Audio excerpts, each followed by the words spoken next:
لبيك اللهم لبيك لبيك اللهم لبيك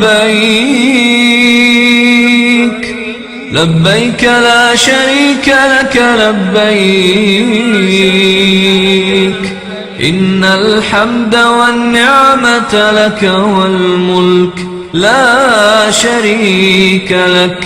سعودی ایئرلائنس میں ریٹ زیادہ ہے.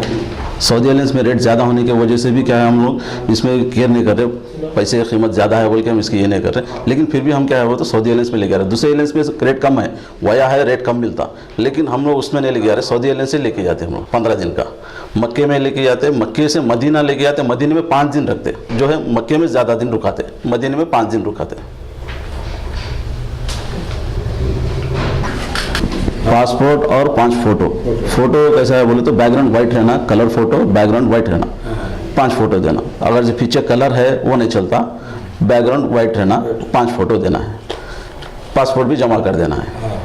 10% ایڈوانس بھی دے دینا ہے. پاسپورٹ کے ساتھ میں 10% بھی ایڈوانس دے دینا ہے. سہولتیں وہاں پہ کھانے پینے کا, ہمارے آندھرا کا کھانا رہیں گا, سب ہمارا رہیں گا, کھانا پینا رہنا, اور زیارتیں کا, مکے کی زیارتیں, مدینے کی زیارتیں. جناب السلام علیکم. وعلیکم السلام.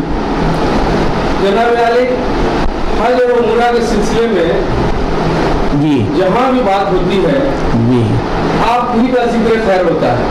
الحمدللہ. میں یہ جاننا چاہتا ہوں کہ آپ کتنے برسوں سے یہ خدمات انجام دے رہے ہیں جی اور کب سے آپ اس کاروبار سے وابستہ ہیں؟ جی 1953 میں 3rd فارم پڑھ رہا تھا. حج میں جانے کا کوئی دوسرا ذریعہ نہیں تھا سوائے پانی کے جہاز کے. پانی کی جہاز ہی ایک ایسا ذریعہ تھا جو حاجی حج کرتے تھے. اس وقت ہوائی جہاز, پلین وغیرہ کچھ بھی نہیں تھے. اور وہاں جانے کے بعد میں حاجی جو ہے وہ اونٹوں پہ سواری کرتے تھے. جدے سے پانی کی جہاز سے اترنے کے بعد جدے سے مکہ تک اونٹوں پہ چلتے تھے. 58-59 کا سال چل رہا تھا, ہم یعنی حج کے لیے ہم کو تیار کر دیا. ہم گھر میں بھی نہیں بتایا, کسی کو معلوم بھی نہیں کہ ہم حج کے لیے ہماری تیاری ہو گئی ہے اور ہمارا پاسپورٹ بھی بن گیا اور ہم جا بھی رہے ہیں. اب چلے گئے صاحب, حاجیوں کے ساتھ چلے گئے. جب ہم جہاز میں جا کے بیٹھے تو اس میں یہ کہنے وہ سی سکنس بول کے ایک بیماری ہوتی ہے. سی سکنس کیا ہے کہ جہاز جہاں ہلا ڈولا تو یعنی الٹیاں شروع ہو جاتے, متلی شروع ہو کے الٹیاں شروع ہوتے, اور کھانا پانی چھوڑ کر کے حاجی لوگ جو ہے نا بستر پہ پڑے رہتے. حاجیوں کی خدمت کرتے رہے. ایسا سمجھ لیجئے ہم کافی فیمس ہو گئے. ہمارے سے حاجیوں کو انسیت ہو گئی, ارے یہ بچہ ہے, ہم کوئی بھی کام لے کے جاتے ہیں تو فرض سے کر دیتا ہے, مولم تو سنتے ہی نہیں. حج کر کے ہم لوٹ آئے تو اللہ کا فرض ایسا ہے کہ تمہارے پاس اتنا پیسہ جمع ہو گیا, وَلِلَّهِ عَلَى النَّاسِ حِجُّ الْبَيْتِ مَنِ اسْتَطَاعَ إِلَيْهِ سَبِيلًا. جب تمہارے پاس اتنا پیسہ ہو گیا کہ تم سفر کر سکو اور تمہارے ذمہ جو لوگ ہیں ان کا خرچ دے کر کے تمہیں نکل جانا ہے, کہ حج کرنا ہی ہے, کیونکہ فرض ہے, 5واں فرض ہے. یہ فرض ہر کوئی کے اوپر نہیں ہے, صرف مالدار کے اوپر ہے. حج کو جانے کے لیے لوگ ڈرتے تھے, پانی کی جہاز میں جانا ہے, ساتھ میں کفن لے کے جانا ہے, ارے ہم جانے کے بعد میں وہاں مر جائیں گے, واپس آئیں گے کہ نہیں.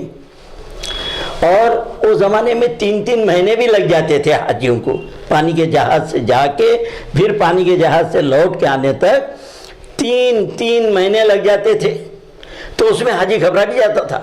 ایسے وقت میں ہم نکل کر کے ہمارے ضلع بھر میں ہم گھر گھر جا کر کے دعوت دیا کہ بھائی حج کے لیے چلو. اس طریقے سے ہم نے حاجیوں کی شروعات کی, اور اس طریقے سے ہم نے حاجیوں کی خدمت کرتے ہوئے لوگوں میں جا کر کے گھر گھر تبلیغ کرتے ہوئے ان لوگوں کو حج کی ہدایت دیتے ہوئے ہم نے ایسی محنت کر کے حاجیوں کو تیار کیا, اور یہاں کے حاجیوں کو ہم نے جذبہ دلایا کہ حج کرو, یہ فرض ہے. الحمدللہ ہماری محنت کامیاب ہو گئی, اور حکومت بھی ہم کو فرسٹ کیٹیگری کا لائسنس دیتی ہے.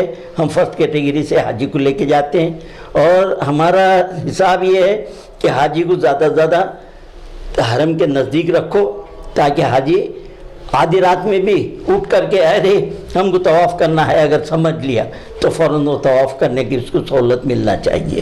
ہم اتنا نزدیک رکھتے ہیں. لبيك اللهم لبيك